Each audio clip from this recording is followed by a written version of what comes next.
नमस्कार। आज की इस 5 मिनट वीडियो में हम गवार का आउटलुक देखेंगे। देखिए, पिछले कुछ दिनों में हमने देखा कि गवार काफ़ी बड़ी वॉलेटिलिटी के साथ ट्रेड कर रही है। जनवरी से लेकर हमने लगभग जून तक देखा मार्केट एक सीमित दायरे में ट्रेड कर रहा था, बट धीरे-धीरे मार्केट नीचे की तरफ मुड़ रहा था। बट जैसे ही जून मिड से देखेंगे तो एकाएक मार्केट में काफ़ी बड़ा जंप भी आया, तो एकाएक वापस गिरावट भी आने लग गई है। काफ़ी फैक्टर्स है जिसको हमें देखना चाहिए, वो आज इस सेशन में हम देखेंगे। तो सबसे पहले प्राइस परफॉर्मेंस की बात करें, तो इस वक़्त जनवरी से लेके अभी तक गवार लगभग 5.5% की गिरावट दिखा रही है। वहीं गम में भी करीबन 9.5% की गिरावट दिखी है। नो डाउट पिछले 1 साल के अंदर अभी भी गवार सीट 18% की तेज़ी और गवार गम 32% की तेज़ी के साथ बैठी है। लेकिन 6 महीने के अंदर जनवरी से लेके अभी तक की अगर बात करें, तो कहीं न कहीं मार्केट का सिनेरियो जो रहा है वो नेगेटिव ही रहा है। 6% का गँवार सीट में और 10% का गँवार गम में रहा है। वहीं नो डाउट पिछले 1 महीने के अंदर भाव में एक पूरे ही एग्री पैक में, चाहे हम मसाले की बात करें, कैस्टर की बात करें, सभी में हमने एक अच्छा खासा जो तेज़ी देखा था, उसी के तहत हमने गँवार कॉम्प्लेक्स में भी एक अच्छी तेज़ी बनी, जहाँ पिछले 1 महीने में तो जंप आया, लेकिन पिछले 1 हफ्ते में वही जंप गँवाता हुआ दिखाई दिया। अगर हम ये वीकली जो फॉल आया है उसको अगर मंथली में लेके नहीं जाते हैं, तो आप ये मान के चलो लगभग 15% 14-15% हमने तेज़ी गँवार सीट में देख ली थी और गम के अंदर भी लगभग 18-19% का हमने गेन्स देख लिया था। बट अब कहीं न कहीं पिछले 1 हफ्ते में प्राइसेज़ फिर से वही लेवल पे आके अटक गए हैं जो मई मंथ में हमारे पास था। नो डाउट मई के बाद हमारे पास मानसून को लेकर, सोइंग को लेकर काफ़ी अटकलें लगी हुई थी। अब सारी अटकलें खत्म होते हुए दिखाई दे रही है, तो ज़्यादा क्लैरिटी बनते हुए दिखाई दी। बट इनफैक्ट एक चीज़ है कि मार्केट में जो बड़ा उछाल आया था, वो अब सबड्यू हुआ ज़रूर है। आइए अब हम देखते हैं कि टेक्निकल और फंडामेंटल में क्या चेंजेस है। लेकिन फंडामेंटल में अगर बात करें सबसे पहले गुजरात की, तो यहाँ पे आप देख सकते हैं गुजरात में जो एरिया है गवार का, ये आप देख सकते हैं नॉर्मली हम देखते हैं कि करीबन 1,13,000 हेक्टेयर के आसपास का एरिया हुआ करता था। 2022 के अंदर हमने देखा कि ये एरिया करीबन 60,000 के आसपास था। बट इस बार गुजरात में एरिया बढ़ा है, ये गवर्नमेंट के आंकड़े बता रहे हैं अभी। लेकिन अभी भी जो हमने नॉर्मल पकड़े तो अभी भी सोइंग थोड़ी सी बाकी है, बट ऑलमोस्ट हो चुकी है।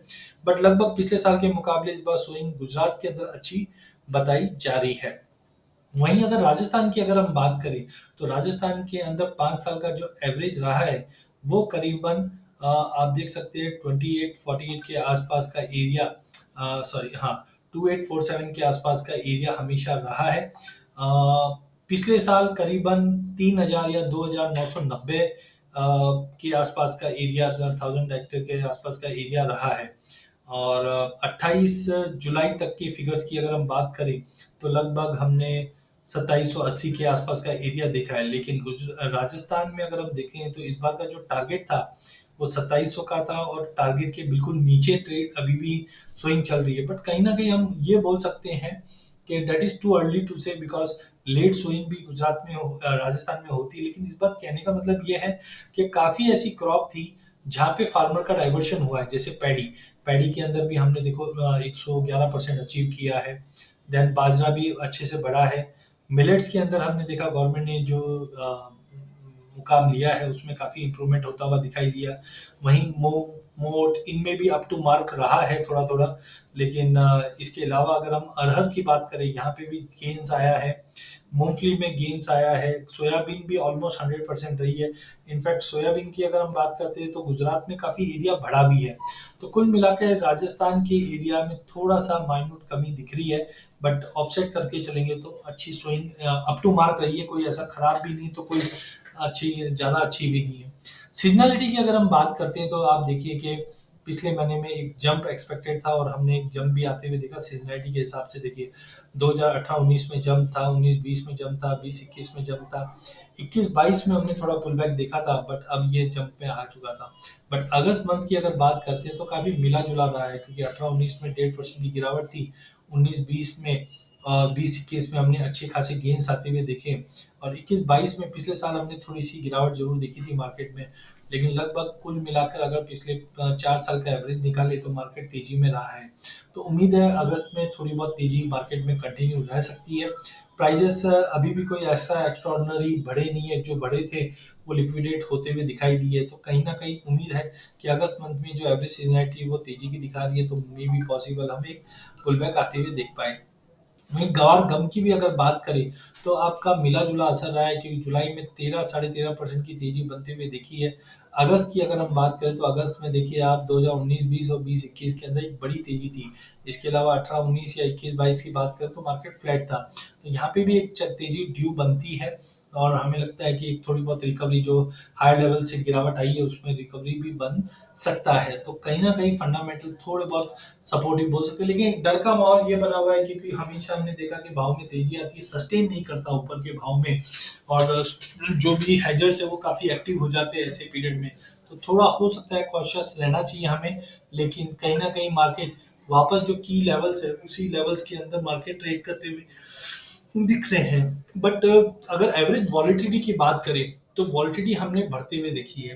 कहीं ना कहीं आप देखेंगे तो डेली एवरेज वॉलिटिलिटी रुपये में बात करें 125 से 130 के आसपास है, गम के अंदर लगभग 400 पॉइंट की वॉलिटिलिटी को आपको इसलिए भी नजर रखना है क्योंकि जो लोग इंटरडे ट्रेड करते हैं या एवरेजिंग के कॉन्सेप्ट पे बिलीव करते हैं, तो आपको ये पता होना चाहिए कि कौन सी कमोडिटी दिन में कितना बड़ा मूव करती है, ताकि आप एवरेज प्रॉपर कर पाए।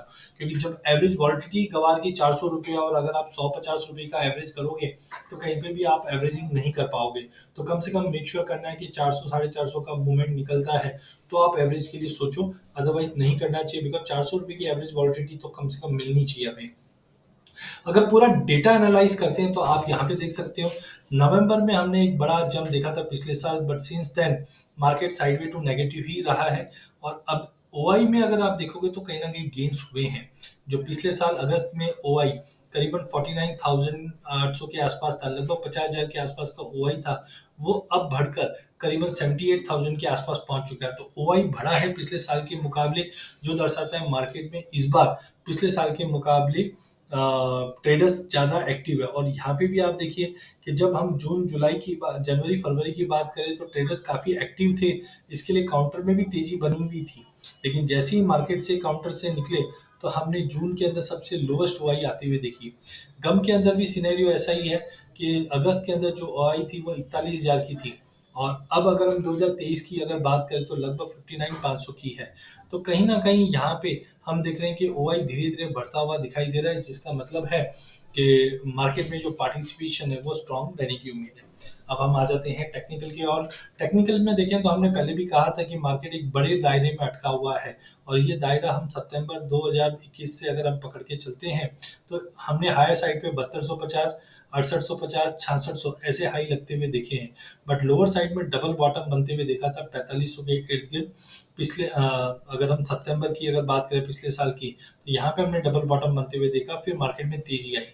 लेकिन जनवरी ऑनवर्ड्स हमने देखा कि प्राइस सीमित दायरे में एक छोटे चैनल में ट्रेड करता हुआ दिख रहा था। यहाँ पे हमने मार्क भी किया था कि मार्केट अगर 5800 का लेवल टूटता है तो एटलीस्ट आप मान के चलिए कि ऊपर में 6100 तक का लेवल दिखा सकता है। तो हमने 6200 तक के एक लेवल बनते हुए देखा, और फिर मार्केट वापस डाउन हो गया। देखिए घबराने की बात इसलिए नहीं है क्योंकि ये जो चैनल है, ये ज़्यादा करके इस चैनल का काम ही ऐसा होता है कि ये ब्रेकआउट देता है, फिर रीटेस्ट करने आता है और फिर तेजी बनाता है। तो एज ऑफ नाउ हम बोल सकते हैं कि प्राइजेस के अंदर जो ब्रेकआउट आया था लगभग 5500 5550 का, ये एक अच्छा, जैसे आप देख सकते हैं कि यहाँ से सपोर्ट लेके उठना चाहिए। तो 5800 के ऊपर वापस अगर वीकली क्लोज दिख जाता है तो प्राइजेस 6400 की तैयारी करेगा। तो कहने का मतलब है 5500 से 5800 का जो जोन है ये काफी क्रिटिकल जोन है। इसमें हमें ये देखना है कमिंग वीक अगर प्राइजेस होल्ड कर जाता है तो डेफिनेटली हमारी जो तेजी है वो इंटैक्ट रहेगी, क्योंकि यहाँ पे आप देख सकते हैं वॉलिटिलिटी कंटिन्यू मार्केट में मेंटेन रहेगी, जो चार्ट दिखा रहा है। बट यहाँ पे आप मैकडी देखेंगे तो ये भी धीरे धीरे पॉजिटिव साइड मूव कर रहा है। तो इन ऑल कुल मिला के अगर हम बात करें तो सिनेरियो धीरे धीरे पॉजिटिव की तरफ ही मूव कर रहा है, एंड वी आर एक्सपेक्टिंग के मार्केट के अंदर अभी भी कोई खतरा नहीं है। जब तक प्राइस 5500 के ऊपर मेंटेन है तो मुझे लगता है कि वापस जैसी 5850 के ऊपर की क्लोजिंग वीकली बेस पे दिखती है या मंथली बेस पे क्लोजिंग दिखती है तो प्राइजेस हेड पॉजिटिव करेगा। अच्छा, वॉल्यूम पार्टिसिपेशन भी इसमें बना हुआ है, एंड साथ में ये जो रेड कलर का लाइन है ये है टाइम फिबोनाची। तो टाइम फिबोनाची में भी हमने जैसे ये हिट किया इमीडिएटली बड़ा मूवमेंट स्टार्ट हो चुका है। तो फैक्टर्स अभी भी सपोर्टिव है जब तक 5500 का लेवल ब्रीच नहीं होता है।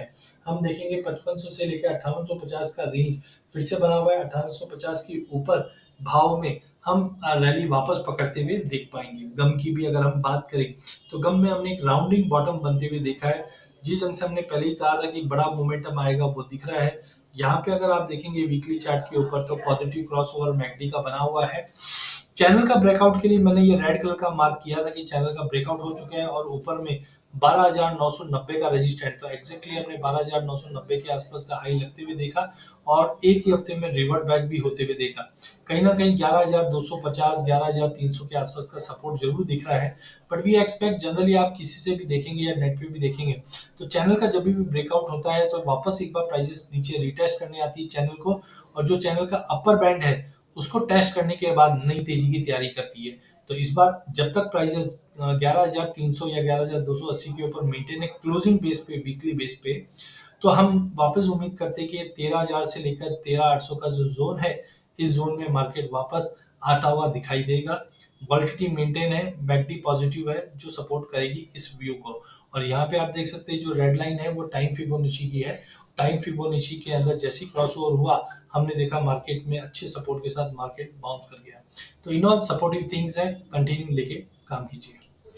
ओवरऑल हमने कुछ कम्युनिटीज भी बनाई है तो नीचे दिए गए लिंक पे आप रजिस्टर कर सकते हैं जहाँ पे आप तक सभी मार्केट की अपडेट आएगी। साथ में चैनल को जरूर सब्सक्राइब कीजिए ताकि आप तक हर मार्केट के अपडेट टाइम टू टाइम आता रहे। कोई अगर स्पेशल कमोडिटीज अगर आपको वीडियो चाहिए तो नीचे आप कमेंट में जरूर डालिए, हम कोशिश करेंगे कि समय अनुसार आप तक नई रिपोर्ट लाते रहिए। धन्यवाद।